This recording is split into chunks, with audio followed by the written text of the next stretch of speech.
Hello everyone, welcome back to my channel. So I hope you all are well and your examinations preparations are going well also. So here I am Science Wali again. I am here for our BSc third semester botany student. तो आज की जो हमारी new video है, इस video में हम लोग बात करेंगे हमारे एपीजी सिस्टम ऑफ क्लासिफिकेशन, जो कि अगेन हमारे टीजीटी, पीजीटी और जितने भी आपके एग्जामिनेशन होते हैं, एलटी ग्रेड के हो गए, CSIR नेट हो गया या फिर DSSS हो गया, यूपीपीएससी हो गया या यूपीएससी का ही बॉटनी अगर आपने ऑप्शनल लिया है, तो यहाँ पर ये सारे सिस्टम ऑफ क्लासिफिकेशन बहुत इंपॉर्टेंट हो जाते हैं। तो एपीजी सिस्टम ऑफ क्लासिफिकेशन आज का हमारा टॉपिक है। प्रीवियसली हम लोगों ने बैंथम एंड हुकर का क्लासिफिकेशन और एंगलर एंड फ्रेंटल का क्लासिफिकेशन समझ लिया है। हमने ये भी समझा कि natural system, artificial system, phylogenetical system में क्या डिफरेंसेस होते हैं। हमने यूनिट 1 में ये पढ़ा कि कैसे बॉटनिकल नॉमेनक्लेचर ICN के द्वारा किया जाता है, क्या प्रिंसिपल्स होते हैं। तो भर के यहाँ पर वंडरफुल एंड यूजफुल कंटेंट आपको प्रोवाइड किया जा रहा है। मैं आप लोगों को हर एक टॉपिक बिल्कुल हलवा क्लियर बना के देती हूँ, जिससे आप उसे अपने सब्जेक्टिव पेपर हो या ऑब्जेक्टिव पेपर हो, बस आग लगा के आ जाना है। ओके, तो आप आज ये वीडियो देखिए, एपीजी सिस्टम ऑफ क्लासिफिकेशन की नोट्स बनाइए और इस बैच के साथ जुड़ जाइए। ये जो नेचर नोवा का बैच है, ये मैंने free of cost YouTube platform पे सिर्फ आपके लिए बनाया है, जो कि कुछ दिनों बाद प्राइवेट हो जाएगा। तो वो प्राइवेट हो जाने से अच्छा है उससे पहले आप देख करके नोट्स बना लो, वरना बाद में उसी के लिए पैसे पे करोगे तो मुझे अच्छा नहीं लगेगा। ठीक है, मैंने अभी फ्री ऑफ कॉस्ट सब कुछ रखा है, तो जल्दी जल्दी पढ़ के और अपने सारे नोट्स प्रिपरेशन कर लो। Okay, let's start the today's topic of discussion and don't forget to like, share and subscribe to this channel because it motivates me so much and it is beneficial for you also, क्योंकि यहाँ पे सारे topic हलवा clear होते हैं। Let's start the today's topic. So, जैसा कि मैंने आपको बताया कि type of classification and evidences unit 2 की ये क्लास 4th की वीडियो है एंड ये जो वीडियो है ये हमारी लास्ट वीडियो होगी इस यूनिट से। ओके, देखिए इससे पहले मैं आपको APG सिस्टम ऑफ क्लासिफिकेशन पढ़ाऊं, I want to tell you how beautiful your syllabus is. Okay, मुझे आपको सुंदरता दिखानी है आपके ही सिलेबस की, जिसे देख करके शायद आपको भी प्यार हो जाए, जिस तरीके से मुझे NEP वालों से हुआ है। बिकॉज सीरियसली NEP 2020 में जो रिवाइज सिलेबस दिया गया है वो इतना खूबसूरत है, मैं अभी आपको बताती, देखो। जब हम लोगों ने सबसे पहले इन क्लासिफिकेशंस को पढ़ना स्टार्ट किया तो हमें सबसे पहले ये कहा गया कि आप आर्टिफिशियल, नेचुरल और फाइलोजेनेटिकल क्लासिफिकेशन सिस्टम पढ़ लो कि ये होता क्या है ना। हमें ये बोला गया कि आप इनके कॉन्सेप्ट पढ़ो, इनमें डिफरेंसेस पढ़ो। फिर हमसे कहा गया कि आप बैंथम एंड हुकर सिस्टम को पढ़ो अप टू सीरीज तक, जो कि हमारे एक नेचुरल सिस्टम ऑफ क्लासिफिकेशन का एग्जाम्पल था। तो हमें बताया गया कि आप नेचुरल सिस्टम ऑफ क्लासिफिकेशन पढ़ो, इस वजह से क्योंकि ये जो क्लासिफिकेशन है ये वाइडली यूज किया जाता है, ये बहुत ही पॉपुलर है। तो मैंने पढ़ा दिया। देन आपसे कहा गया कि अब आपने नेचुरल पढ़ लिया है, एक फाइलोजेनेटिकल क्लासिफिकेशन सिस्टम पढ़ो जिसमें एंगलर एंड प्लांटल सिस्टम को समझो, बिकॉज ये सेकंड बहुत ज़्यादा पॉपुलर और एक यूजफुल हमारे लिए क्लासिफिकेशन माना जाता है एंजियोस्पर्म के लिए। ठीक है, फिर आपसे कहा गया कि आप मॉडर्न फाइलोजेनेटिकल व्यू भी देख लो, क्योंकि आपने नेचुरल तो पढ़ लिया लेकिन आपने देखा कि नेचुरल क्लासिफिकेशन में जो बैंथम एंड हुकर ने दिया था, क्योंकि ये प्री डार्विनियन है, यानी कि इस टाइम पर इवोल्यूशन का कोई भी नामो निशान भी नहीं था, तो नेचुरल सिस्टम ऑफ क्लासिफिकेशन में हमने केवल से केवल मॉर्फोलॉजिकल बेसिस पे ही क्लासिफिकेशंस को देखा है कि हमारा प्लांट कैसा दिख रहा है ना। हमारे प्लांट्स में जो पेटल्स हैं वो कितने टेट्रामर हैं, या फिर वो पेंटामर हैं, या फिर उनमें डाइकोटिलेडॉन्स कैसे दिख रहे हैं, रूट कैसी दिख रही है, एडवेंटिशियस है या फिर टैप रूट सिस्टम है, लीव्स कैसे दिख रहे हैं, रेटिकुलेट है या फिर वो पैरेलल हैं। सो हमें ये इसलिए बताया जा रहा है कि प्री डार्विनियन होने की वजह से जब इवोल्यूशन का कोई नामो निशान नहीं था, तो हमने सिर्फ मॉर्फोलॉजिकल बेसिस पे क्लासिफिकेशंस को पढ़ा। ठीक है, लेकिन आफ्टर द जब डार्विन साहब आए जिन्होंने इवोल्यूशन दे दिया है ना, इवोल्यूशन का कॉन्सेप्ट बताया, तो उस इवोल्यूशन के बेसिस पे हमारे एंगलर एंड प्रेंटल ने एक क्लासिफिकेशन किया जिसको कि हम फाइलोजेनेटिकल क्लासिफिकेशन कहते हैं। सो एंगलर एंड प्रेंटल ने पूरी तरीके से इवोल्यूशन को अपना एक बेसिस बनाया और उस इवोल्यूशन में मॉर्फोलॉजिकली, एनाटॉमिकली उन्होंने क्या किया, जियोग्राफिकली इन सब को मिला करके क्लासिफिकेशन करना स्टार्ट किया। बट मैंने आपको पढ़ाया था बच्चा लोग कि जब हम इवोल्यूशन की बात करते हैं तो मान लो कि एंगलर एंड प्रेंटल ने किसी भी एक ईयर में अपना क्लासिफिकेशन दिया हो, तो बहुत पहले से इवोल्यूशन क्या होता है कि जो हम टाइम टू टाइम चेंजेस देख रहे हैं, डेवलपमेंट देख रहे हैं हमारे ऑर्गेनिजम्स के बीच में, तो हो सकता है एक पर्टिकुलर टाइम से लेकर के एंगलर एंड प्रेंटल के क्लासिफिकेशन के टाइम तक बहुत सारे ऐसी चीज़ें हुई हों, बहुत सारे नेचुरल डिजास्टर्स आए हों, जिनकी वजह से काफ़ी सारी स्पीसीज जो हैं वो मर गई हों, है ना? तो जब वो मर गई हैं, तो आप बताओ मुझे कि हम हमारे ऑर्गेनिजम्स की पढ़ाई, जो मरे हुए ऑर्गेनिजम्स हैं वो फॉसिल्स के रूप में बनते हैं, तो हम उनको पैलेंटोबॉटनी में पढ़ते हैं, हमारे पौधों की अगर हम बात करें तो इस दौरान पर हो सकता है कि हमें बहुत सारे फॉसिल रिकॉर्ड मिल भी गए हों और बहुत सारे फॉसिल रिकॉर्ड ना भी मिले हों, है ना? तो because of the lack of this fossil records कि हमें कुछ कुछ फॉसिल्स जो हैं वो मिले ही नहीं है, दैट इज़ वाई हम कहते हैं कि एंगलर एंड प्रेंटल का क्लासिफिकेशन अगर हम एकदम शुद्धता के साथ बोलें कि ये हमारे इवोल्यूशन के ऊपर बेस्ड है, तो नहीं है। क्यों नहीं है? क्योंकि यू ऑल नो कि फॉसिल रिकॉर्ड्स जो होते हैं they plays a very important role in evolution, they are the part of evolution. Palaeobotany, palaeozoology जिसको हम ओवरऑल पैलेंटोलॉजी कहते हैं, वो एक बहुत ही महत्वपूर्ण पोर्शन है हमारे इवोल्यूशन का, क्योंकि काफ़ी सारी स्टडीज़ तो हमने हमारे फॉसिल रिकॉर्ड्स पे ही करके रखी हुई है ना?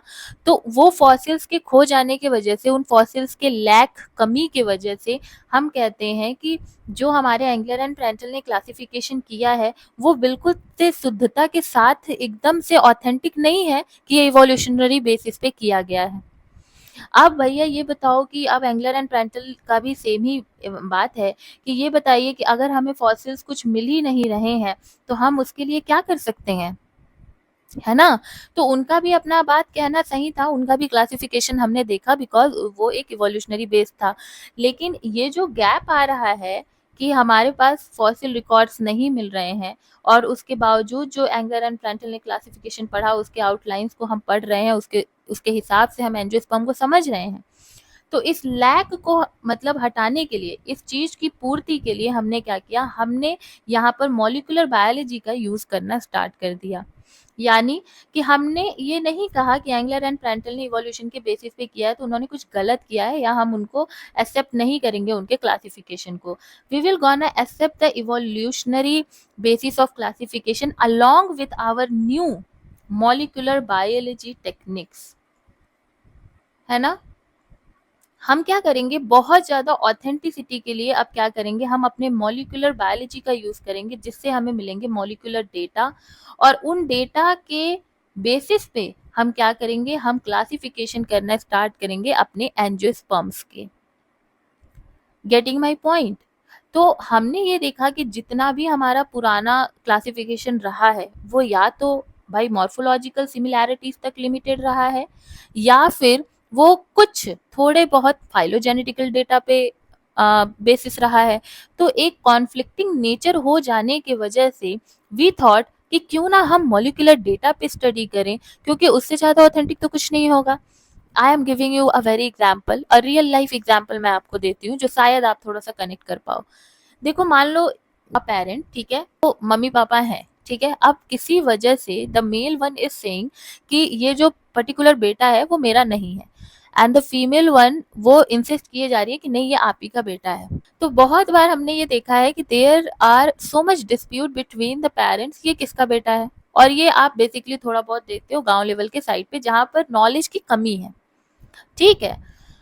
तो बेसिकली हुआ क्या, यहाँ पर अगर फीमेल कितना भी ज़्यादा रो ले या कितना भी ज़्यादा सोसाइटल सपोर्ट मांगने की कोशिश करे, but still she can not prove morphologically या फिर किसी अपनी बातों से कि ये बेटा आपका है।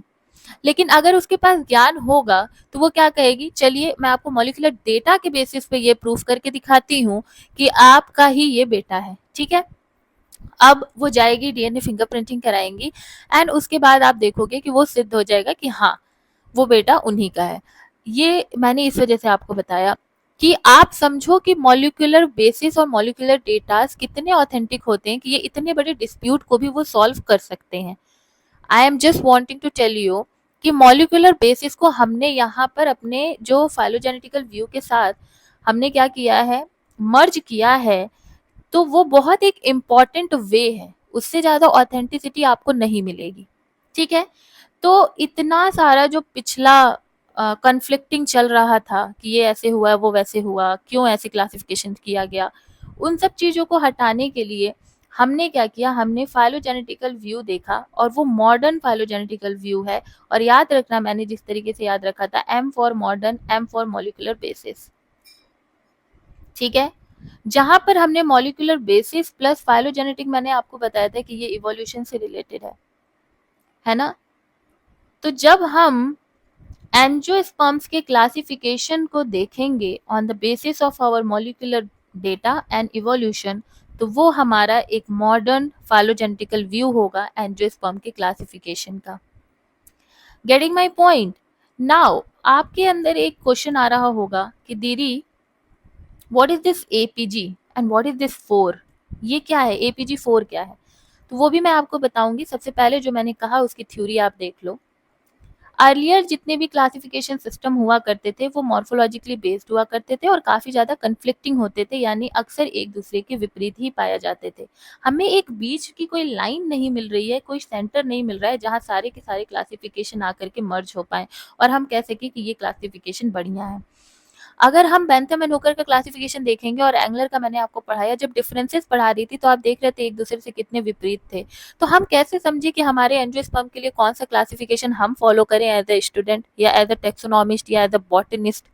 हमारे लिए बहुत जरूरी था कि एक इंक्लिनेशन मिल जाए, हमें एक वे मिल जाए, एक ऐसी जगह, एक ऐसी सिमिलैरिटी मिल जाए जिससे लगे कि अच्छा ठीक है, सबका क्लासिफिकेशन एक ही जगह पर आ रहा है तो हम इसी वे से पढ़ लेते हैं। तो वो कन्फ्लिक्टिंग होने की वजह से यहाँ पे राइज हुआ मॉलिक्यूलर टेक्निक्स का, बिकॉज आई टोल्ड यू कि कितनी ऑथेंटिसिटी हमारे मॉलिक्यूलर टेक्निक्स की है हमारे सोसाइटी में, ठीक है। और लार्ज डेटा, हमने जेनेटिक डेटा का यूज किया जिसने नेचुरल सिस्टम ऑफ क्लासिफिकेशन, यानी जो नेचुरल सिस्टम के क्लासिफिकेशन थे उनको टारगेट किया, उनको चैलेंज किया, ठीक है। इसमें ये देखा गया कि मेजर चेंजेस आए जब हमें ये पता चला कि मोर देन, ठीक है, अप्रॉक्स या मोर देन 5000 फ्लावरिंग प्लांट्स जो हैं उनमें आपको आरबीसीएल नाम का जीन स्टडी देखने को मिल रहा है। यानी कि आरबीसीएल जीन जो है वो आपको मोर देन या अप्रॉक्स 5000 फ्लावरिंग प्लांट्स में देखने को मिल रहा है, ठीक है। अब ये जो पर्टिकुलर जीन है उसका 5000 फ्लावरिंग प्लांट्स में मिलना आपको ये बताता है कि जिस तरीके से हमारे बेंथम एंड हुकर ने डाइकॉट और मोनोकॉट को एक नेचुरल ग्रुप मान करके क्लासिफाई किया है, तो ये पता चलता है कि डाइकॉट जो होते हैं वो नेचुरल ग्रुप तो नहीं है। क्योंकि जब डाइकॉट का क्लासिफिकेशन हुआ तो उसमें बहुत सारे फैमिलीज को रखा गया है ना। आपने पॉलीपिटेली गैमोपिटेली सीरीज पढ़ी, उसके अंदर आपने रैनकुलेसी, पेपावरेसी, ब्रेसिकी, ये सारी फैमिलीज पढ़ी। लेकिन जब हम एपीजी के हिसाब से उन फैमिलीज को पढ़ रहे थे तो रैंडम फैमिलीज एक ही ग्रुप में आ जा रहे हैं जो हमने नेचुरल सिस्टम में देखा है। यानी यहाँ पे मान लो ये सारे ग्रुप्स हैं अलग अलग, तो हम देख रहे हैं कि ये वाला, ये वाला, ये वाला, ये वाला सब सेम है। क्यों? Because of the presence of this particular RBCL gene. और हमें पता चला कि नहीं भाई, नेचुरल ग्रुप तो हमारा डाइकॉट नहीं है। अब now let me tell you what is this RBCL gene. So यहाँ पर अब मैं और अच्छे से आपको समझाती हूँ। मैंने क्या बोला कि हम लोगों ने एपीजी सिस्टम ऑफ क्लासिफिकेशन को पढ़ना था, है ना। मैंने आपसे कहा कि एपीजी जो सिस्टम ऑफ क्लासिफिकेशन है वो फुल्ली तरीके से बेस्ड है किस पे? वो फुल्ली तरीके से बेस्ड है हमारे मॉलिक्यूलर डेटा पे, ठीक है। अब टेल मी, जब हम मॉलिक्यूलर डेटा की बात करते हैं तो हम ऑब्वियसली जीन की बात करेंगे, है ना। बिकॉज यू ऑल नो कि हमारा जो डीएनए है वो एक्चुअली में क्या करता है, सेंट्रल डोग्मा के हिसाब से। पहले तो देखो व्हाट इज दिस जीन। मान लो कि ये डीएनए का डबल स्ट्रैंडेड स्ट्रक्चर है और उसमें ये वाला जो पोर्शन है, ये जो सीक्वेंस है, ये किसके लिए कोड कर रहा है? ये हमारे एमआरएनए के लिए और प्रोटीन के लिए कोड कर रहा है। Getting my point? तो ये क्या हो गया, ये हमारा जीन हो गया। तो डीएनए का वो फंक्शनल सीक्वेंस जो एमआरएनए और प्रोटीन के लिए कोड कर रहा है उसे हम क्या कहते हैं? जीन कहते हैं।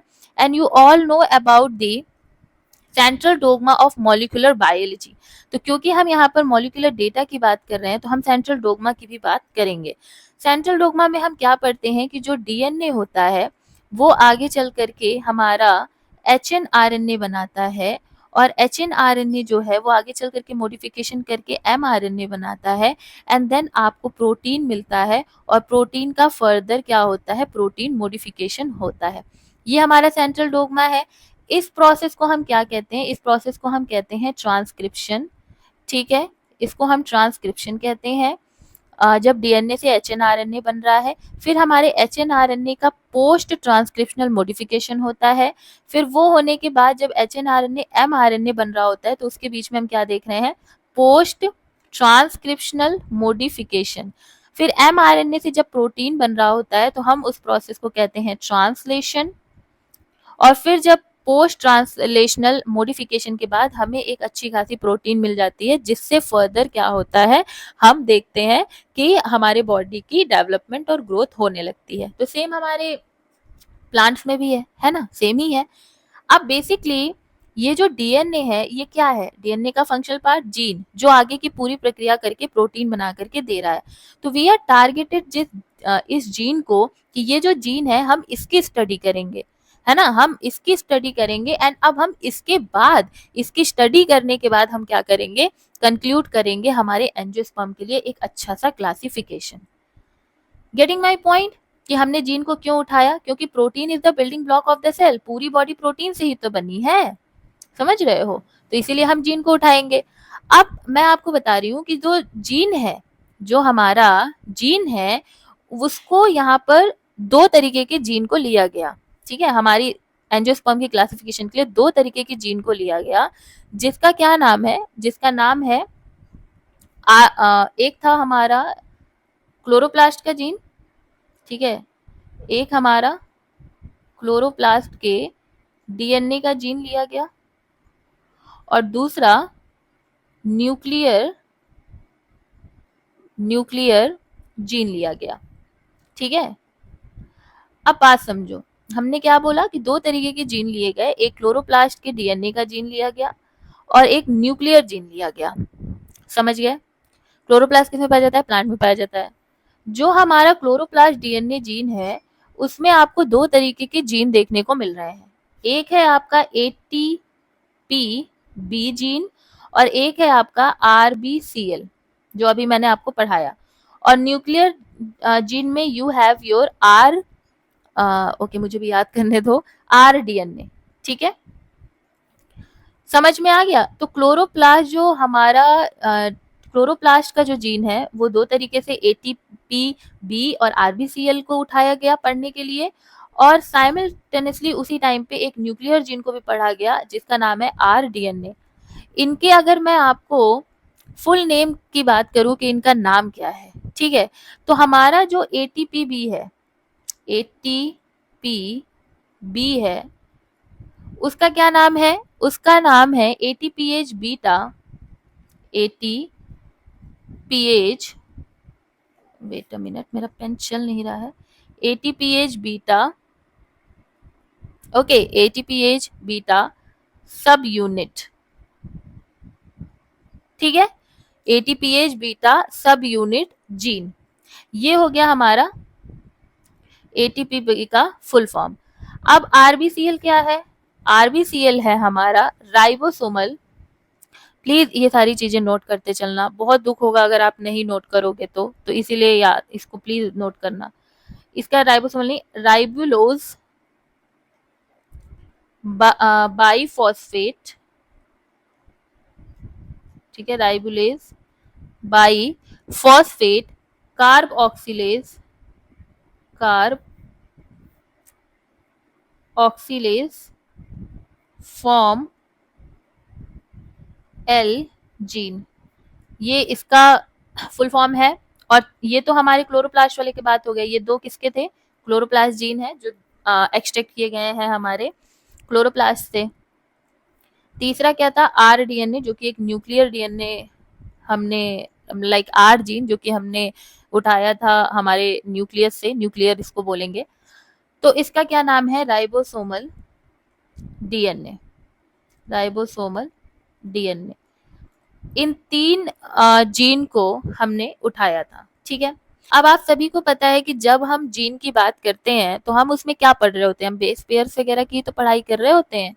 तो हम एटीपीएच बीटा सब यूनिट जीन में कितने बेस पेयर की हमने स्टडी की, हमने स्टडी की 1450 की, ठीक है, 1450 बेस पेयर यानी बीपी हमने स्टडी की। फिर हम लोगों ने स्टडी की आरबीसीएल के कितने बेस पेयर्स की, तो 1428, ठीक है, कितने की बात की, 1428 बेस पेयर की हमने बात की। और राइबोसोमल डीएनए में हम लोगों ने 1855 बेस पेयर की बात की, ठीक है।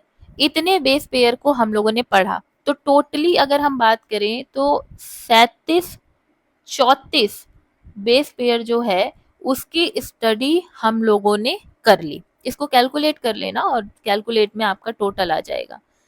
इसकी स्टडी हमारे एपीजी ने की और उसके बाद से हमारा क्लासिफिकेशन करना स्टार्ट किया। समझ गए आप लोग? Now very most important question is your कि व्हाट इज दिस एपीजी, है ना। हमें ये जानना बहुत जरूरी है कि व्हाट इज दिस एपीजी जो इतना कुछ कर रहा है, एपीजी है क्या। तो एपीजी एक इनफॉर्मल इंटरनेशनल ग्रुप है बॉटनिस्ट का। बॉटनिस्ट क्या होते हैं? ऐसे लोग जिन्होंने महारत हासिल कर रखी है हमारे वनस्पति विज्ञान में यानी बॉटनी में। तो इन बॉटनिस्ट के ग्रुप ने बहुत सारे, इसमें 43 आई थिंक अप्रॉक्स 43 लोग इसमें हैं उस टाइम पे जब ये चीजें चल रही, पूरा क्लासिफिकेशन, कंट्रीब्यूटर इसमें 43 से ऊपर है। तो इन लोगों ने क्या किया, इन लोगों ने मॉलिक्यूलर फाइलोजेनेटिक के बेसिस पे क्लासिफिकेशन करना स्टार्ट किया। दे आर वेरी क्लियर कि अगर हम क्लासिफिकेशन करना स्टार्ट करेंगे तो हम उसका बेसिस जो है वो मॉलिक्यूलर डेटा और फाइलोजेनेटिक यानी इवोल्यूशन के ऊपर करेंगे। This classification is based on molecular data from studies on chloroplast DNA using restriction site और polymorphism। यूज किसका किया? रिस्ट्रिक्शन साइट का या फिर पॉलीमॉर्फिज्म का।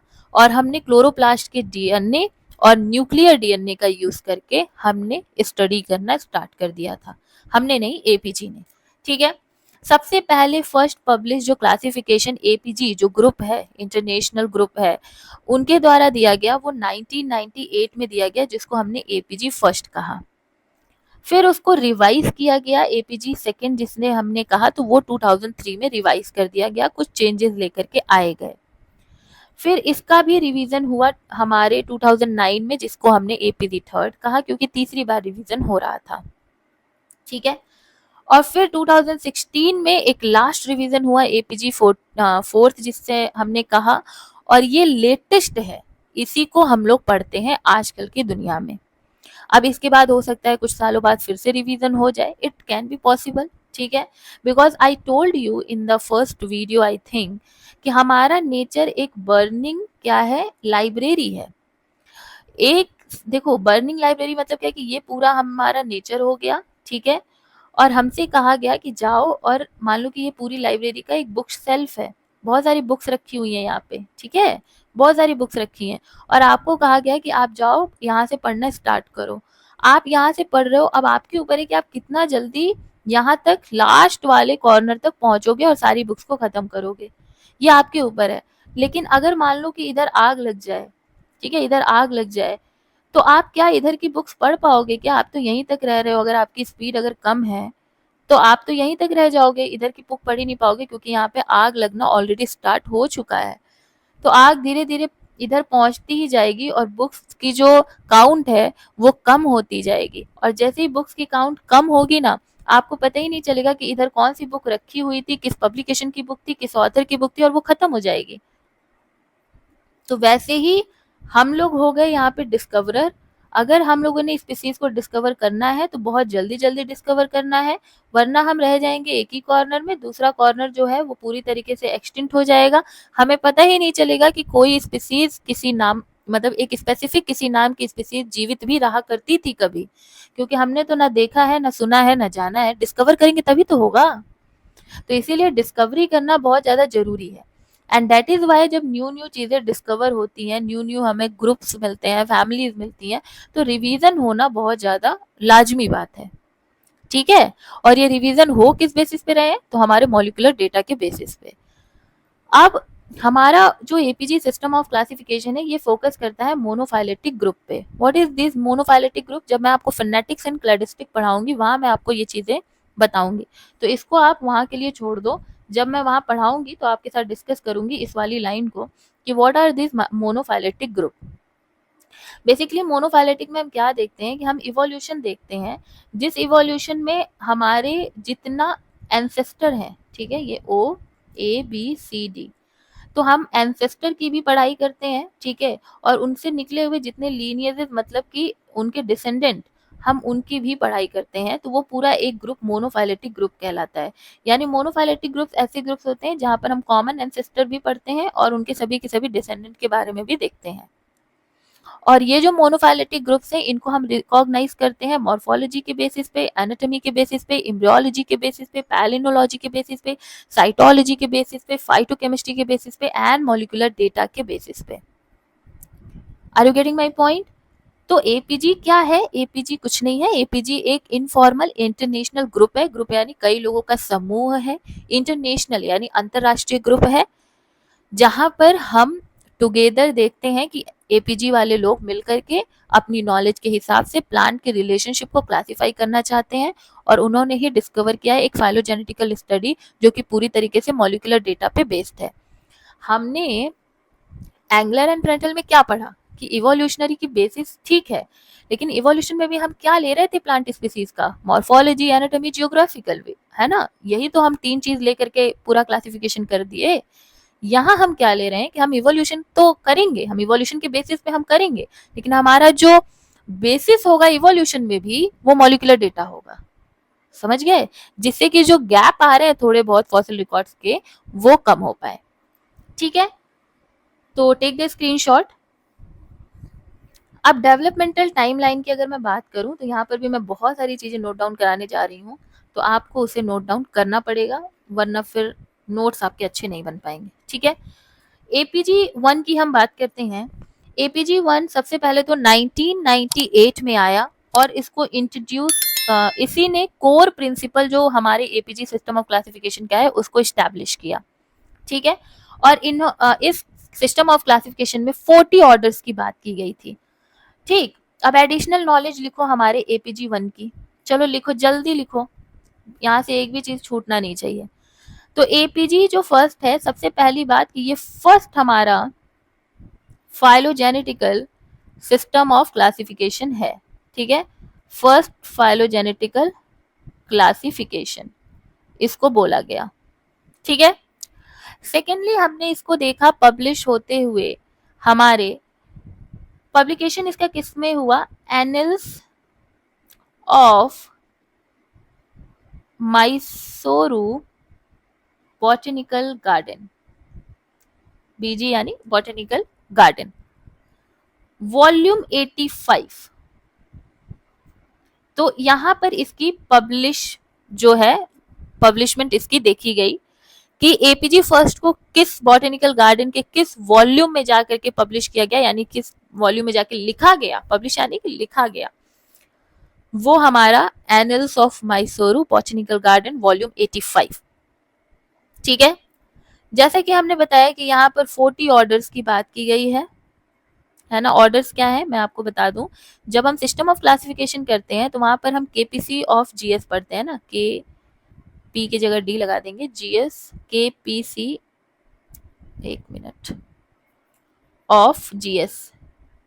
So you all no, are you all aware of this kingdom division, class, order, family, genus, species. तो यहाँ पर कितने ऑर्डर की बात हुई? यहाँ पर हमने 40 ऑर्डर्स की बात की. और कितनी फैमिलीज की बात की? तो 462 फैमिलीज यहाँ पर आपको देखने को मिली थी. ठीक है, अब ये जो 462 फैमिलीज आपको देखने को मिली हमारे एपीजी फर्स्ट में, उसमें 25 फैमिलीज जो थी उनको अनप्लेस्ड यानी उनकी कोई अभी जगह तय ही नहीं हुई थी. ठीक है, 25 फैमिलीज जो थे दे वर अनप्लेस्ड. इसी क्लासिफिकेशन में, एपीजी फर्स्ट वाले क्लासिफिकेशन में एक टर्म का यूज किया गया जिसका नाम था क्या, मैं इरेज भी करते चल रही हूँ तो प्लीज आप देखते रहना. उसका नाम था क्लेड. इसी सिस्टम ऑफ क्लासिफिकेशन में क्लेड टर्म का यूज हुआ, ठीक है, जो कि साइंटिफिक नेम है above the order level. Outcome क्या था APG1 का? इन्होंने बोला कि मोनोकॉट को हम एक सेपरेट क्लेड मानेंगे और डाइकॉट को हम रिकॉग्नाइज नहीं करेंगे as a single group. Dicot not recognised as a single group. तो बेसिकली बोला ये जा रहा है कि they were treated the monocot as a separate clade. ठीक है, समझ में आ गया? ये हमारा कुछ इंफॉर्मेशन था APG फर्स्ट का। इसी तरीके से हम APG सेकेंड की बात करेंगे। सो APG सेकेंड जो है ये ऑब्वियसली हमारा रिवाइज्ड वर्जन है APG फर्स्ट का, ठीक है, और ये 2003 में पब्लिश किया गया। इसमें कुछ जो इन्फॉर्मेशन है वो मैं आपको बताती हूँ। सबसे पहले तो ये एक अपडेटेड पब्लिकेशन है ना, और ये अपडेटेड पब्लिकेशन है किसकी? तो ये अपडेटेड पब्लिकेशन है हमारे APG फर्स्ट की। ठीक है, गेटिंग माई पॉइंट? अच्छा, उसके बाद हम देखेंगे कि हमारा जो APG सेकेंड है उसको किसमें किया गया publish? Botanical journal of Linnean, ये बहुत यहां से इंटरेस्टिंग हो जाएगा, लीनियन सोसाइटी 14th वॉल्यूम, 14 नहीं 144, ठीक है, सोसाइटी 144 और ब्रैकेट में 4, इसमें इसको पब्लिश किया गया। यहाँ पर हमारे APG सेकेंड की बात की गई, जिसमें हम लोगों ने अब 45 ऑर्डर्स की बात की, यानी 5 मोर ऑर्डर्स आपको देखने को यहाँ पर मिले। दैट इज वाई ये रिवाइज्ड वर्जन है। और अब यहाँ पर हमें जो फैमिली देखने को मिली वो 457 फैमिलीज देखने को मिली। पहले वाले में आपने लिखा है ना ऊपर, बताओ लिखते हुए चल रहे हो ना? नहीं लिख रहे हो तो मैं सीरियसली आके मारूंगी आपको वहां पे। ये बताओ, अभी 457 फैमिलीज की मैं बात कर रही हूँ APG सेकेंड में। APG फर्स्ट में कितनी फैमिलीज थी बताइए? यस, वेरी गुड, 462 फैमिलीज थी। तो यहाँ पर कितनी फैमिलीज माइनस हो गई बताइए? यहाँ पे -5 फैमिलीज की गई और यहाँ +5 हमने ऑर्डर्स को जोड़ दिया। इसी तरीके से मैंने याद किया है। My notes are very best, okay. फिर यहाँ पर जब हमने 457 फैमिलीज को देखा ना, तो 457 में से 55 फैमिलीज को हम लोगों ने टर्म किया ब्रैकेटेड फैमिली में। किसमें? ब्रैकेटेड फैमिली में, कि ये फैमिलीज जो है ये ब्रैकेटेड फैमिलीज है। इसी सिस्टम ऑफ क्लासिफिकेशन में आपको देखने को मिलेगा कि यहाँ पर जो फैमिलीज है वो अनक्लासिफाइड है और रीस्ट्रक्चर्ड बहुत सारे मेजर फैमिलीज को इस क्लासिफिकेशन में किया गया था। यानी फैमिलीज को स्प्लिट किया गया था और मर्ज भी किया गया था। कुछ फैमिलीज को सेपरेट कर दिया, कुछ फैमिलीज को एक साथ जोड़ दिया। तो इस सिस्टम ऑफ क्लासिफिकेशन के हिसाब से जो प्लांट की डाइवर्सिटी है, जो फ्लावरिंग प्लांट, ऐसे प्लांट जो फ्लावर्स दे रहे हैं, उनकी डाइवर्सिटी कितने कितने परसेंटेज है, मैं वो भी आपको लिखवा देती हूँ। तो मैं उसको लिखवाती हूँ यहीं पर, इसे इरेज करके इसको नोट डाउन कर लेना, इसी में ऐड ऑन कर लो कि इस क्लासिफिकेशन के हिसाब से there are 75% of you dicots in our nature, कि 75% हमारे यू डाइकॉट्स हैं। मोनोकॉट्स कितने हैं? मोनोकॉट्स हैं 23%। और मैंगोलिट्स जो हैं इनके हिसाब से, मैंगोलिट्स एक अलग ही इनका ग्रुप है, तो मैंगोलिट्स जो है वो 2% है। ये इतनी बातें हमारे APG सेकेंड में कही गई, जो कि 2003 में रिवाइज्ड वर्जन था हमारे APG फर्स्ट का। इतनी बातें ऐड ऑन की गई थी। अब हम बात करते हैं किसकी? अब हम बात करेंगे हमारे थर्ड APG थर्ड की। ठीक है, अब उसको भी आप देखो, बहुत इजी है याद करना, ये सब बहुत इजी है याद करना, एक साथ आप लिख लोगे। इससे ज्यादा क्लियर कट नोट अगर आपको कहीं मिल जाए तो मेरा नाम बदल देना। ये सारे इतने डिफिकल्ट क्लासिफिकेशंस है ना जो मैं कुछ दिनों से आपको पढ़ा रही हूँ, मेरे बहुत एफर्ट लग रहे हैं तब जाके मैं इसको हलवा क्लियर कर पा रही हूँ। ठीक है, अब APG थर्ड की अगर हम बात करें, जो रिवाइज्ड वर्जन अगेन एक अपडेटेड वर्जन है जो 2009 में पब्लिश किया गया। अगेन पब्लिश इसको किस में किया गया? हमारे botanical journal of Linnean society में ही इसको पब्लिश किया गया।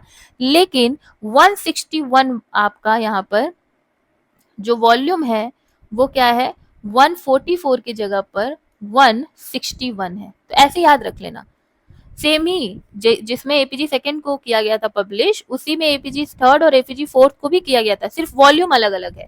उसमें बहुत इजीली याद हो जाएगा। देखो मुझे तो बहुत मजा आया था याद करने में। एक को 141 में किया, एक को 161 में किया, एक को 181 में किया, 20-20 खाली बढ़ा दो, याद हो गया आपको, है ना। इस तरीके से याद करते हैं, इसीलिए मैं आपको लिखवा रही हूँ, वरना मैं ऐसे स्लाइड पे लिख के ला सकती थी, बट मुझे मन था कि मैं ऐसे ही आपको पढ़ाऊं। ठीक है। अब इसमें क्या हुआ, इसमें हम लोगों ने देखा एपीजी थर्ड वाले में कि हमारे पास 59 आपके ऑर्डर्स आ गए। कितने आ गए, 59 ऑर्डर्स। जो अभी तक हम पढ़ रहे थे ऊपर 45, यहाँ पर हम लोगों के पास 59 ऑर्डर्स जो हैं वो आ गए। और इन ऑर्डर्स में हमने क्या देखा कि +14 कितने और जोड़ दिए हमने एपीजी सेकंड से, हम लोगों ने 14 मोर ऑर्डर यहाँ पे जोड़ दिए। और यहाँ पर फैमिलीज क्या की, फैमिलीज को हम लोगों ने 415 फैमिली कर दी। ठीक है, यानी कि हम फैमिलीज को घटा रहे हैं। हमने कितनी फैमिलीज माइनस की, हमने 42 फैमिलीज को माइनस कर दिया। जो एपीजी सेकेंड में हम लोगों ने बात की थी 457 फैमिलीज की, वो यहाँ पर आ गई 415 पे। और जो 10 फैमिलीज हैं उनको हम लोगों ने अनप्लेस रखा था, यानी 10 फैमिलीज का हमें पता ही नहीं था कि ये फैमिलीज हम रखें कहाँ। ठीक है, एपीजी थर्ड में। और साथ ही साथ में इसी क्लासिफिकेशन में जो एपीजी सेकेंड में ब्रैकेटेड फैमिली की बात की गई थी, उस ब्रैकेटेड फैमिली टर्म को इन लोगों ने हटा दिया। तो रिमूव्ड द ब्रैकेटेड फैमिली। ठीक है, जो ऊपर 55 ब्रैकेटेड फैमिलीज रखी गई थी उसको इन्होंने हटा दिया। और 3 जेनरा को ऐसे ही छोड़ दिया, अनसर्टनली छोड़ दिया इन लोगों ने, जिसका नाम था ग्यूमेलिया, निकोबैरियोडेंड्रॉन एंड पेटेनिया। ठीक है, इनको ये अनसर्टनली इन्होंने छोड़ दिया। जो आपसे नहीं पूछेगा तो आप मत लिखो, ये सब मैं थ्योरी के लिए बता रही हूँ। तो ये हमारा था एक एपीजी थर्ड के बारे में। अब हम एपीजी फोर्थ के बारे में बात करते हैं। एपीजी फोर्थ जो कि अभी का लेटेस्ट है, जो 2016 में इसको क्या किया गया, पब्लिश किया गया। इसमें बात की गई, अच्छा इसको पब्लिश किस में किया गया था, सेम बॉटेनिकल जर्नल। ठीक है, जर्नल ऑफ लीनियन सोसाइटी 181। ठीक है, इसी में इसको भी क्या किया गया था, पब्लिश किया गया था। यहाँ पर 64 ऑर्डर्स की बात हो रही है। देख रहे हो, ऑर्डर्स बढ़ रहे हैं। 64 ऑर्डर्स की बात हो रही है, यानी हमने पहले से एपीजी थर्ड में और हमने कितनी ऑर्डर्स को जोड़ दिया, हमने +5 ऑर्डर कर दिया। फिर फैमिलीज जो कि पहले 415 फैमिली थी एपीजी थर्ड में, अब वो 416 फैमिली हो गई, यानी सिर्फ हमने एक फैमिली को बढ़ाया है। ठीक है, हमने क्या किया, +1 फैमिली को यहाँ पर कर दिया। इस ग्रुप ने एक्चुअली जो हमारा एपीजी फोर्थ वाला जो रिवाइज वर्जन था, इसने न्यू ऑर्डर्स एंड फैमिलीज बहुत सारी बताई। ठीक है, अब न्यू ऑर्डर और फैमिली तो बताया, 2 मेजर क्लैड हमने एपीजी फोर्थ के द्वारा देखे, 2 मेजर क्लैड्स। ठीक है, the very first one is your super rosids. ठीक है, super rosids, and the second one is your super asterids. Getting my point, super asterids. ये 2 मेजर क्लैड थे जिनकी बात हमारे एपीजी फोर्थ में की गई। अब ध्यान से सुनो बच्चा लोग, हमारा एपीजी फोर्थ ही लेटेस्ट है, इसी के बारे में हमें सब कुछ पढ़ना है। तो हम जो भी पढ़ेंगे हम इतना ही तो पढ़ेंगे, ये सारी चीजें तो फैक्ट है, ये याद कर लो। 2 मेजर क्लैड में सुपर रोजिट, सुपर एस्टेरिड जो है। अब हम क्लासिफिकेशन एपीजी फोर्थ के अकॉर्डिंग देखेंगे कि कैसे इसने रखा। ठीक है, अब थोड़ा सा थ्योरी पोर्शन पे चलें। चलो, ये सारी चीजें नोट कर लेना। And you all are aware with the fact that हम लोगों का नेचर नोवा बैच चल रहा है साइंस वाली के द्वारा। BSc third semester zoology and botany में कवर कर रही हूँ हमारे यूट्यूब चैनल पे, जो कि एक फ्री ऑफ कॉस्ट बैच है आप लोगों के लिए। ठीक है, तो आप लोग हमेशा इस चैनल के साथ जुड़े रहिए, चैनल को सब्सक्राइब करिए और नोटिफिकेशन बेल को ऑन कर लीजिए, जिससे मेरी सारी वीडियोस आप तक पहुंच पाए। और इवेंचुअली मैं बहुत जल्दी 16 यूनिट आपके बॉटनी जूलॉजी की खत्म कर दूंगी। फ्री ऑफ कॉस्ट है, एक भी पैसा मैं आपसे नहीं ले रही हूँ, और इतने वंडरफुल नोट्स मैं आपको प्रोवाइड कर रही हूँ। बिलीव मी, आपको ऐसे नोट्स कहीं नहीं मिलेंगे। ठीक है, प्रैक्टिकल इम्पैक्ट ये है हमारे एपीजी ऑफ सिस्टम क्लासिफिकेशन का कि इसको अडॉप्ट किया गया है बहुत सारे हार्बेरिया के द्वारा। जो हमारा क्यू है जो कि लार्जेस्ट है, उसने भी अडेप्ट करके एपीजी के क्लासिफिकेशन को रखा है। मतलब उनके क्लासिफिकेशन इसी के द्वारा अब हो रहे हैं। देन इन्फ्लुएंस करता है world checklist of selected plant families को। बहुत सारे फ्लोराज में, जैसे यूके का जो फ्लोरा है वहाँ यूज किया जाता है। प्लांट सर्वेज अगर यूएसए एंड कनाडा में हो रहे हैं 2006 में जैसे हुआ था, तो हमने वहाँ पे एपीजी का जो एपीजी सिस्टम ऑफ क्लासिफिकेशन है उसका यूज किया। इम्पॉर्टेंट अगर हम कंट्रीब्यूटर्स की बात करें तो ब्रेमर एंड वॉन ट्रैप जो थे, उन्होंने अर्ली फाइलोजेनेटिकल आइडियाज दिया था, जिसको पहले पहले तो इनिशियली एक्सेप्ट नहीं किया गया था, बाद में हमने इसको एक्सेप्ट करना स्टार्ट किया। तो जो एक आइडिया था वो किसका था? ब्रेमर एंड वॉन ट्रैप का। फिर बहुत सारे कंट्रीब्यूटर्स यहाँ पे थे। मेजर कंट्रीब्यूटर्स की बात करें तो के ब्रेमर थे, एम.डब्ल्यू. चेस थे, पी.एफ. स्टीवन थे, ए बैकलन थे, फिर एफ.ए. केलॉग थे। तो इन लोगों का मेजर कंट्रीब्यूशन रहा है। इनके अलोंग आप देखोगे कि 13 ऑथर और 43 कंट्रीब्यूटर्स ने एपीजी पब्लिकेशन को मतलब बनाए रखा था। इसीलिए आप देख रहे हो इतने सारे लोग हैं। दैट इज वाई हम इसे एंजियोस्पर्म फाइलोजेनिक ग्रुप कह रहे हैं, क्योंकि ये एक इंडिविजुअल ने नहीं कुछ किया है, ग्रुप ने किया है। ठीक है। लिमिटेशंस की बात हम डीमेरिट में करेंगे, तो इसको अभी छोड़ देते हैं। Take the screenshot. Core principle की जो हमने बात की अभी, कि पिछले जो अभी मैंने की फीचर्स आपको बताया, उसी का एक इलाबोरेटिव ये व्यू है कि जो लीनियर हायरार्की बनाए रखी हमारे एपीजी ने, तो उन्होंने क्या किया actually APG system of classification में, कि ऑर्डर एंड फैमिलीज को एक सेंट्रल यूनिट बनाया हमारे क्लासिफिकेशन का। ठीक है, कि हम ऑर्डर एंड फैमिलीज को ही हम क्या करेंगे, हम एक वर्गीकरण का एक बेसिस बनाएंगे। जैसे हम लोग तभी से एपीजी 1 पढ़े, 2 पढ़े, 3 पढ़े, 4 पढ़े, उसमें हम क्या देख रहे हैं कि ऑर्डर कम हो रहे हैं, ज्यादा हो रहे हैं, फैमिलीज कम हो रही है, ज्यादा हो रही है। तो एक जो सेंटर ऑफ अट्रैक्शन है वो हमारा ऑर्डर एंड फैमिलीज है, जो कि हमारे लीनियन सिस्टम में देखने को बहुत ज्यादा मिला था। ठीक है। फैमिलीज जो है उनको हमने कोर यूनिट बनाया, ऑर्डर्स को हम यूजफुल रखे टीचिंग एंड अंडरस्टैंडिंग रिलेशनशिप के लिए। ठीक है।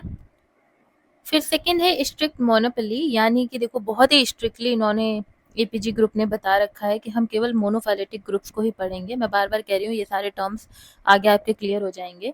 तो मोनोफाइलेटिक ग्रुप्स को ही सिर्फ इन्होंने एक वे रखा था कि हम सिर्फ उन्हें ही रिकॉग्नाइज करेंगे, हम पैराफाइलेटिक ग्रुप्स को पूरी तरीके से रिजेक्ट करेंगे।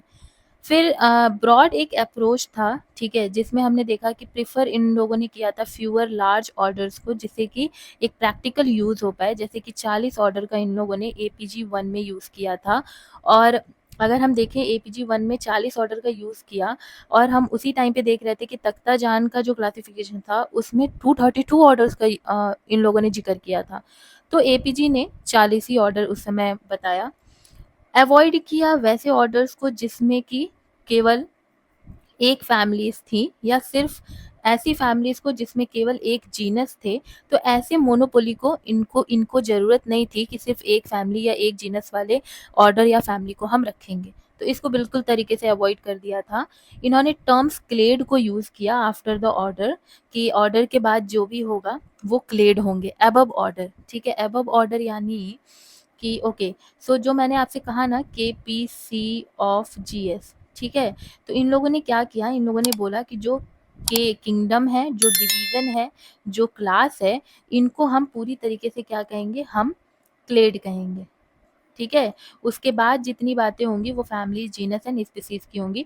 तो ऊपर की इन तीनों को हटा के इन्होंने कहा कि हम इसको क्लेड कहेंगे। ठीक है, क्लेड जैसे कि रोजिड क्लेड हो गए, एस्टोरिड क्लेड हो गए, मैंगोलिड क्लेड हो गए। तो इन लोगों ने ऐसे ऑर्डर लेवल पे इन फ्रीली यूज़ किया गया क्लेड का। फिर फाइलोजेनेटिक जो बेसिस है उसका इन्होंने यूज़ किया, जो कि मॉलिकुलर डेटा पे बेस था, RBCL, ATP, ये सब मैंने आपको बताया। और ऑब्वियसली इसको डेवलप इसी वजह से किया गया क्योंकि जितने और अदर क्लासिफिकेशन थे वो आउटडेटेड नॉन फाइलेटिक फाइलोजेनेटिकल क्लासिफिकेशन थे। ठीक है, सो नाउ हम लोग अब बात करेंगे हमारे एंजियोस्पर्म के क्लासिफिकेशन की, जो APG 4 के द्वारा 2016 में दिया गया है। ठीक है, तो ये आउटलाइन मैं खुद आप लोगों के लिए तैयार करूंगी क्योंकि ये बहुत इंपॉर्टेंट है, और अगर मैं सिर्फ स्लाइड पे पढ़ाती तो आप लोगों को बहुत दिक्कत होती समझने में। मेरे साथ ही बनाते चलिएगा। हमने क्या किया, एपीजी वालों ने क्या किया, जब भी मैं हमने बोलूँ तो एपीजी समझना। ठीक है, हमने क्या किया कि हमने एंजियोस्पर्म को 3 अलग अलग ग्रुप्स में बांट दिया। ठीक है, the very first one is your early angiosperm, जिसमें हमने बात की अर्ली एंजियो की। ठीक है, दूसरा हम लोगों ने बात किया मोनोकॉट को, हमने क्या किया, हमने क्या मोनोकॉट्स की बात की। और तीसरा हमने यू डाइकॉट्स की बात की। किसकी बात की? यू डाइकॉट्स की बात की।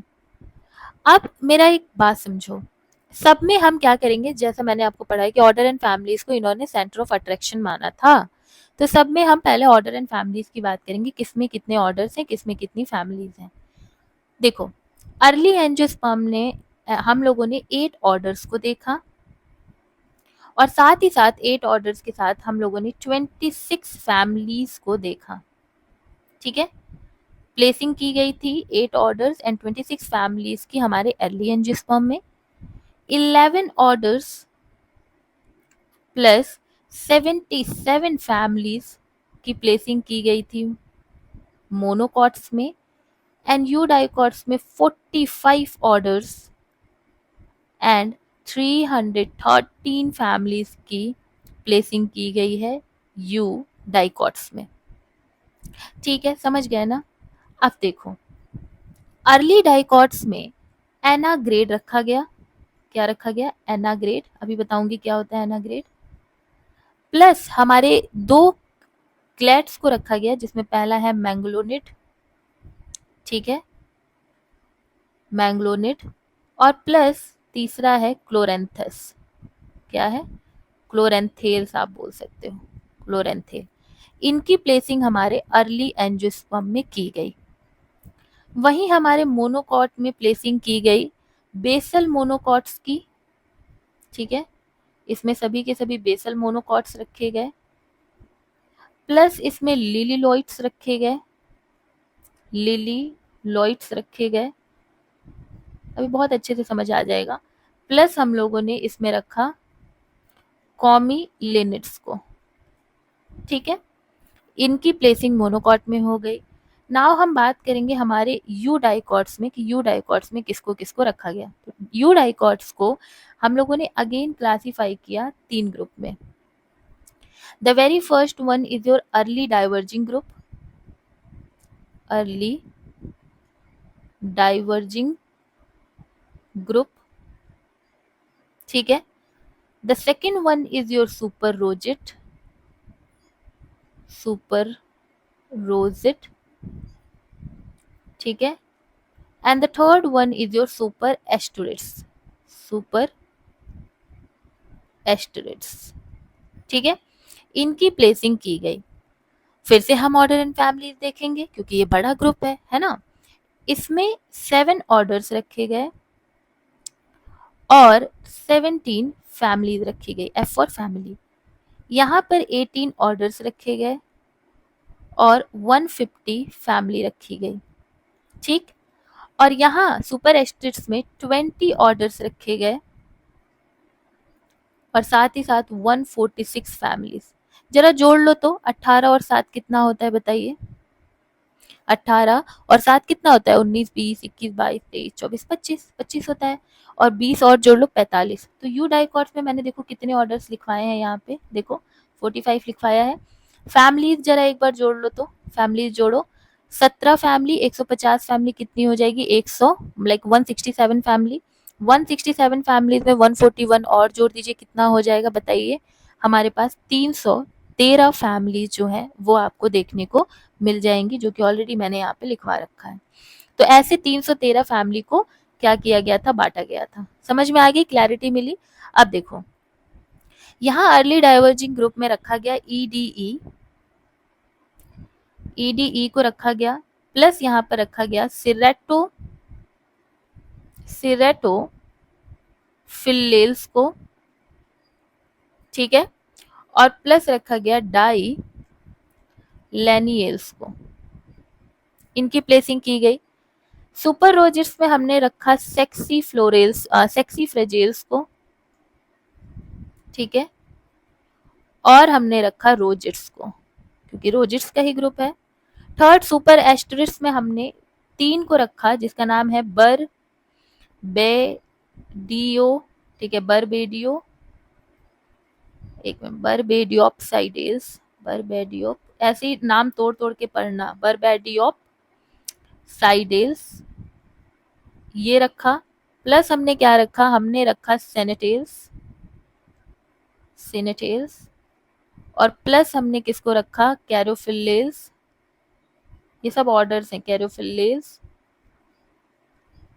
और प्लस हमने रखा हमारे एस्टेरिड्स को। तो ये हो गए हमारे सुपर एस्टेरिड्स का ग्रुप। Getting my point? तो दिस वॉज द क्लासिफिकेशन जो हमारे एपीजी ने आप लोगों को प्रोवाइड किया है, कि एपीजी ने अर्ली एंजियोस्पर्म, मोनोकॉट और डाइकॉट बनाया। अर्ली एंजियोस्पर्म में किस किस को रखा, अर्ली एंजियोस्पर्म में एनाग्रेड को रखा, मैग्नोलिट्स को रखा और क्लोरेंथेल्स को रखा। वहीं मोनोकॉट्स में किसको रखा, बेसल मोनोकॉट्स को रखा, लिलियॉइड्स को रखा और कॉमेलिनिट्स को रखा। यूकैरियोट्स को आगे और बांटा, यूकैरियोट्स को इन लोगों ने अर्ली डाइवर्जिंग ग्रुप में रखा, सुपर रोजिट्स में रखा और सुपर एस्टेरिड्स में रखा। आगे चल करके अर्ली जो हमारा डाइवर्जिंग ग्रुप है उसको ईडीई, सीरेटोफिलेल्स और डाइलिनियल्स में बांटा। सुपर रोजिट्स को सेक्सीफ्रेजिल्स एंड रोजिट्स में बांटा। सुपर एस्टेरिड्स में बर्बेडियोप्साइडेल्स, सेनेटेल्स, कैरोफिलेल्स और एस्टेरिड्स में आगे चल के क्लासिफाई किया। सो टोटल एंजियोस्पर्म की स्पीसीज अकॉर्डिंग टू आवर, हमारे एपीजी के अगर हम अकॉर्डिंग देखें तो टोटल एंजियोस्पर्म्स की अगर हम काउंटिंग देख लें तो वो पता है कितनी है, वो है हमारे लिए 295,383 स्पीसीज। ठीक है, इतनी 2,95,383, जिसमें अगर और एक्यूरेटली मैं बताऊं तो एम फॉर मोनोकॉट, मोनोकॉट इसमें है 74,273। यू डाइकॉट्स इसमें कितने हैं, 2,10,008 अप्रॉक्स। और यहाँ पर आपको फैमिलीज कितनी देखने को मिलेगी बताइए, 416 फैमिलीज आपको देखने को मिलेंगी हमारे एंजियोस्पर्म में, और 13,164 हमें जेनरा देखने को मिलेगा अकॉर्डिंग टू आवर एंजियोस्पर्म। ठीक है, तो कितनी स्पीसीज थी, 2,95,383, 416 फैमिली और 13,164 जेनरा। इतना आपको एपीजी जो हमारा 4 था उसने आपको बताया। फिर एपीजी 4 में आपको एक और चीज बताई गई कि largest families according to our APG 4। ठीक है, कि कौन कौन सी फैमिलीज ऐसी हैं जो लार्जेस्ट हैं, और ये हम बात कर रहे हैं हमारे एपीजी 4 के द्वारा। ठीक है, the answer will be your, the first one is Orchidaceae, okay, Orchidaceae. The second one is your Asteraceae, ठीक है। The third one is your Fabaceae, the fourth one is your Rubiaceae, the next and the last one is your Poaceae, जिसको कि आप grass family कहते हो।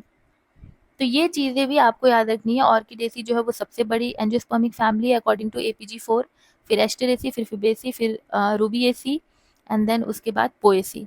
जो most recent updated version है APG 4 का 2016, उसमें कितनी फैमिलीज और कितने ऑर्डर्स को बताया गया है उस चीज को याद रख लेना। यहाँ पे मैंने 416 फैमिली बताई है। ऑर्डर की काउंटिंग अगर मैं आपको बताऊं तो 64 ऑर्डर यहाँ पर देखे गए हैं। ठीक है, तो ये प्लीज इस डेटा को एकदम रट लेना कि कितनी स्पीसीज, कितनी फैमिली, कितने जेनरा आपको देखने को मिल रहे हैं। अब बात सुनो, जो मैंने बोला था केपीसी ऑफ जीएस, तो उसमें आप जरा देखो कि सेंटर ऑफ अट्रैक्शन हमारे एपीजी में पूरी तरीके से है क्या।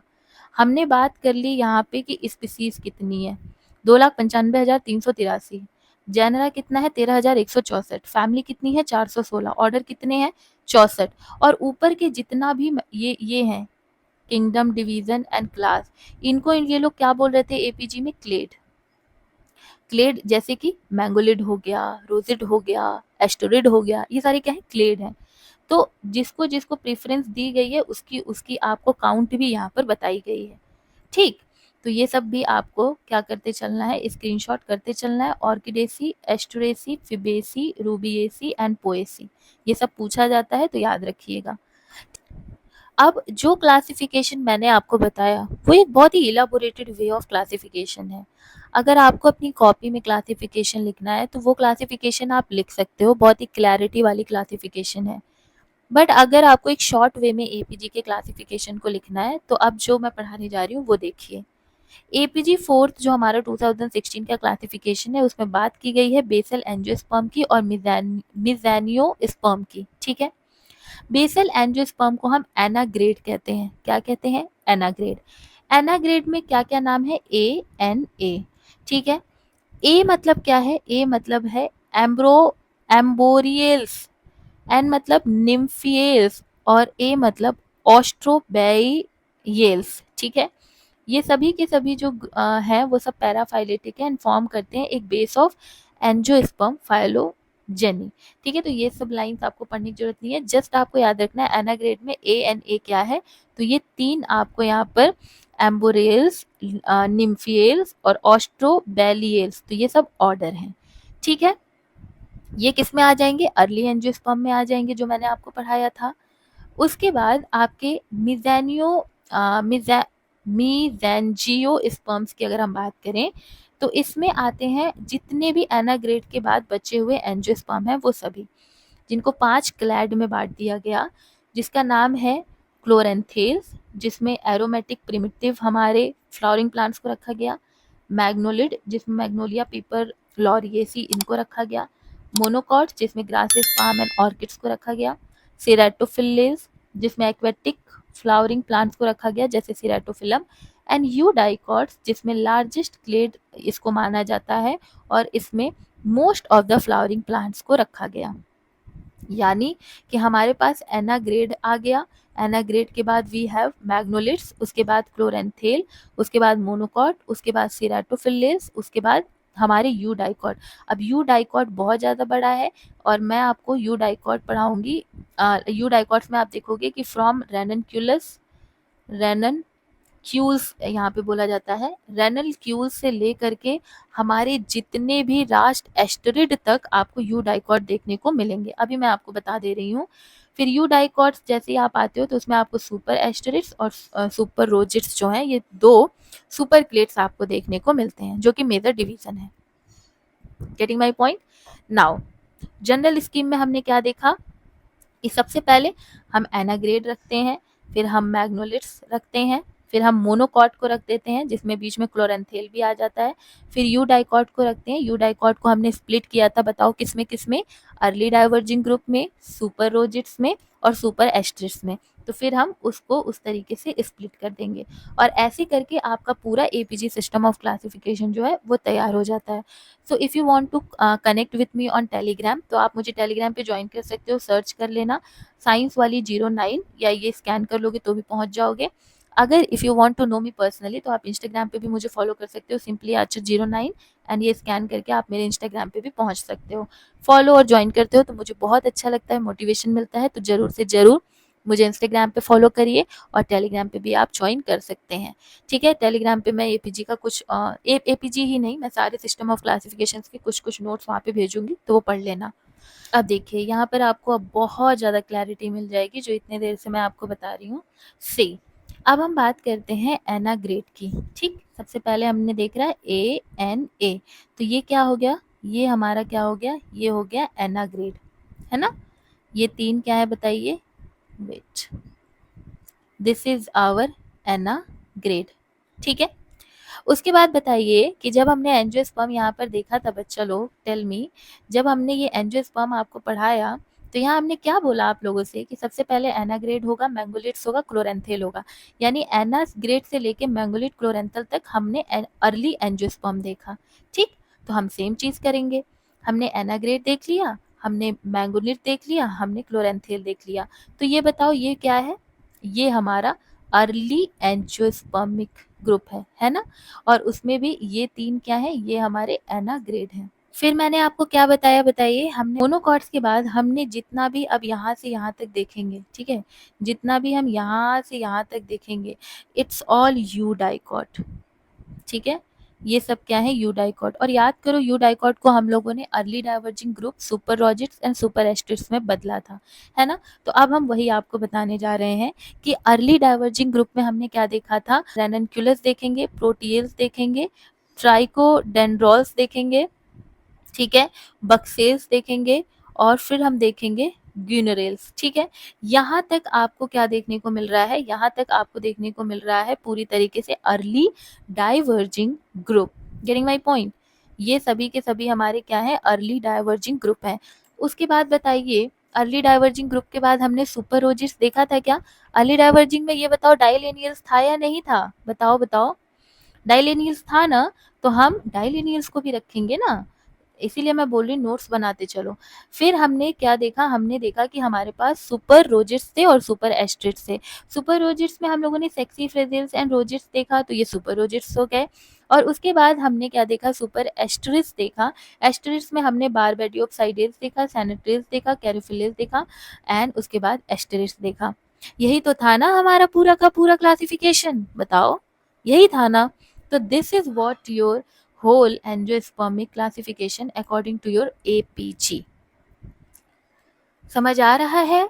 अच्छा, फिर मैंने आपको एक और चीज़ पढ़ाया कि एना ग्रेड के बाद हमने क्या पढ़ा, हमने ये पढ़ा कि एना ग्रेड जो है वो तो एक अलग ही ग्रुप है, ठीक है, प्लस जितने और अदर हमारे एंजियोस्पर्म है उन सबको मीज़ेंजियोस्पर्म हमारे एपीजी सिस्टम ऑफ क्लासिफिकेशन में कहा गया, जिसमें कहा गया कि 99.95% एंजियोस्पर्मिक फैमिलीज जो हैं वो अकॉर्डिंग टू एपीजी मीज़ेंजियोस्पर्म कहलाएंगी। टेल मी, यहाँ पर कहाँ से लेके कहाँ तक मीज़ेंजियोस्पर्म होगा, बताओ। ये हो गया एना ग्रेड, क्या हो गया, एना ग्रेड। इसको अब उठाओ और ले चलो, ठीक। टू डाइकॉट्स में अर्ली एंजियोस्पर्म, ये हम लोगों ने कहाँ देखा, ये हमने यू डाइकॉट्स में देख लिया। ये हम लोगों ने क्या देखा, एनाग्रेड देखा। इतना 3 हमारे पास एनाग्रेड है, ठीक है। फिर हमने अर्ली डाइवर्जिंग ग्रुप सिरेटोफिलिल से ही मान लो डाइलेनियल्स तक हमने क्या देखा, हमने यहाँ पर अर्ली डाइवर्जिंग एंजियोस्पर्म्स देखा। देन वी हैव अनदर, इसको हम लोगों ने देखा सुपर रोजिट्स में, ठीक है, सेक्सी फ्रेजेल्स, और रोजिट्स को हमने सुपर रोजिट्स में देखा, ठीक है, सुपर रोजिट्स हो गया। उसके बाद हमने क्या देखा, लास्ट में चल करके देख लिया हमने सुपर एस्टेरिस्क। अब चलो जल्दी बताओ, इन्हीं इतना एक चीज बताने के लिए मैंने इतनी मेहनत की है। टेल मी, एना ग्रेड के अलावा मैंने क्या बोला कि सभी के सभी मीज़ेंजियोस्पर्म है according to APG. Tell me कौन कौन से हैं, कहाँ से कहाँ तक लेके चलूं, बताओ।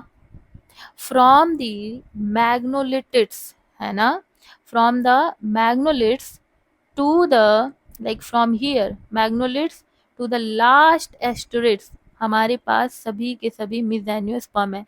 यानी यहाँ पूरा ये पोर्शन जो है, दिस पोर्शन इज योर मीज़ेंजियोस्पर्म। कौन से, ये मैंगोलिट से लेके पूरा नीचे तक, ये सब क्या है, ये है हमारे मीज़ेंजियोस्पर्म। समझ में आ गया? तो this was your classification and finally it was a very complex classification, but मैंने आपको पढ़ा दिया है। आपको क्या क्या स्क्रीनशॉट लेना है एक बार ये देख लो। चलो यहाँ से स्क्रीनशॉट लेना स्टार्ट करो,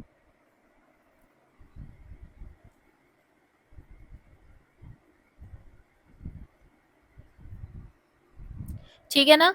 अब हम बात करते हैं मैरिट एंड डीमेरिट की, एंड देन ये हमारी वीडियो खत्म हो जाएगी। ये क्लासिफिकेशन आपको समझ में आ गया होगा, बस इतना ही मुझे चाहिए। अब हम मैरिट एंड डीमेरिट पढ़ेंगे। एपीजी सिस्टम ऑफ क्लासिफिकेशन के गुड की बात करें यानी मेरिट की बात करें तो ये मॉलिक्यूलर डेटा पे बेस्ड है, जहाँ पर हम होल प्लास्टिड और न्यूक्लियर जीनोम सीक्वेंसिंग की बात करते हैं। फिर ये कोई भी तरीके का traditional dicot monocot morphologically divisions को नहीं फॉलो करता है। ये फैमिलीज जो प्रिमिटिव फैमिलीज है, जैसे कि एनाग्रेट, दे वर द प्रिमिटिव फैमिली, तो उनको इन्होंने फर्स्ट में रखा। तो ऑब्वियसली प्रिमिटिव पहले आते हैं, एडवांस बाद में आते हैं। इन्होंने फॉलो किया मोनोपोली का प्रिंसिपल, जिसमें ऑल ग्रुप्स को इन्होंने मोनोफाइलेटिक बताया, पैराफाइलेटिक को इग्नोर किया। ठीक है। इन्होंने एपीजी ग्रुप ने कंसिस्टेंट और एक स्टेबल हमें इंस्पेक्शन दिया हमारे एंजियोस्पर्म के लिए फ्रॉम 1998 टू 2016। फाइलोजेनेटिकल क्लासिफिकेशन है ये, तो वाइडली एक्सेप्टेड है, बहुत सारे रिसर्चर्स इसको यूज़ करते हैं एकेडमिक रेफरेंसेस के लिए। हम इनका इस क्लासिफिकेशन ये यूज़ करते हैं। तो ये मेरिट्स थे। डीमेरिट की बात करें तो देखो, कोई भी classification below the family level नहीं किया गया। ठीक है, कहीं भी आपको below the family order family यही दिखा है। बहुत ज़्यादा उसके बाद फैमिलीज की क्लासिफिकेशन आपको दिखी ही नहीं। ठीक है। डिफ़िकल्ट हुआ बहुत सारे herbaria and field identification, even as a student बहुत ज़्यादा डिफ़िकल्ट हम लोगों को भी एपीजी सिस्टम ऑफ क्लासिफिकेशन लगता है, तो अच्छे से समझ नहीं आता। और बिकॉज की बहुत ज़्यादा डिफ़िकल्टी है, तो ट्रेडिशनल टेक्सोनॉमिक्स में ये बहुत ज़्यादा पॉपुलर भी नहीं है। आज भी अगर सबसे ज़्यादा पॉपुलर कोई क्लासिफिकेशन सिस्टम है तो वो हमारा क्या है, बेंथम एंड हुकर का system of classification. APG system का अगर हम फ्यूचर बात करें ना कि फ्यूचर में क्या हो सकता है, तो देखो न्यू डेटा हमें मिल सकते हैं होल जीनोम से, न्यूक्लियर सीक्वेंसिंग से। तो फ्यूचर में अपडेट्स आ सकती हैं, जैसे मैंने पहला भी बोला कि 2016 लेटेस्ट है लेकिन लास्ट नहीं है। ठीक है। फिर APWEF, जिसको एंजियोस्पर्म फाइलोजेनी वेबसाइट कहते हैं, remains to go to the source for latest revision. बाद में भी इसका रिवीजन हो सकता है। तो बस यही था आपका एपीजी 4 क्लासिफिकेशन। आई होप कि आपको समझ में आया हो। आई नो थोड़ी सी कॉम्प्लेक्सिटी भरी है, बट बिलीव मी मैंने बहुत अच्छे से समझाने की कोशिश की है, तो आपको समझ में ज़रूर आया होगा। नोट्स अगर आप प्रिपेयर कर लेते हो तो आपको एपीजी सिस्टम ऑफ क्लासिफिकेशन बिल्कुल हलवा लगेगा। और उस नोट्स प्रिपरेशन के लिए मैं टेलीग्राम पे आपको जो एडिशनल मटेरियल्स हैं वो भेज दूंगी। Okay, so let's meet in our next unit, जहां हम यूनिट 3 स्टार्ट करेंगे। एंड उससे पहले आप लोगों को मैं एक एक्स्ट्रा क्लास प्रोवाइड करूंगी, जिसमें मैं आप लोगों के साथ 175 प्लस जो टेक्सोनॉमी के इम्पॉर्टेंट डिस्क्रिप्टिव टर्मिनोलॉजी है उसको मैं पढ़ाऊंगी। तो उस क्लास को जरूर से अटेंड कर लेना, वो एक एक्स्ट्रा क्लास है। वरना आगे चल करके आपको जितने भी फैमिलीज, रननक्यूलेसी, पेपावरेसी, इन तरीके की फैमिलीज हैं, वो आपको डिस्क्रिप्शन लिखने में बहुत दिक्कत होगी। आपको समझ ही नहीं आएगा कौन कौन से टर्म कैसे कैसे डिफाइन किए जा रहे हैं। तो उन क्लास को आप जरूर से जरूर ज्वाइन कर लेना। एक ही एक्स्ट्रा क्लास होगी। And let's meet in the next video. तब तक के लिए हंसते रहिए, मुस्कुराते रहिए, चैनल को सब्सक्राइब करते रहिए, शेयर करते रहिए। Bye bye, take care, be happy, bye bye.